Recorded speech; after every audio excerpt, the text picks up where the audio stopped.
How to unblock someone on LinkedIn mobile app. Firstly, you have to install the LinkedIn mobile app from your Play Store. Now we are going to know that how to unblock someone on LinkedIn mobile app.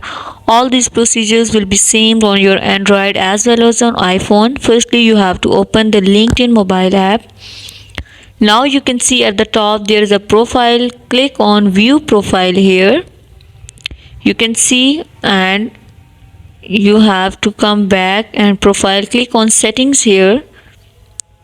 Now you will move to the settings and you can see at the third option there is a visibility. Click on visibility. Scroll this bar and at the last you can see here blocking. Click on blocking here. If you block, you are not currently blocked anyone. If you blocked anyone, that ID will appear. You just have to click on it and click on unblock. That ID will be unblocked from your LinkedIn mobile app. Thank you so much. That was all.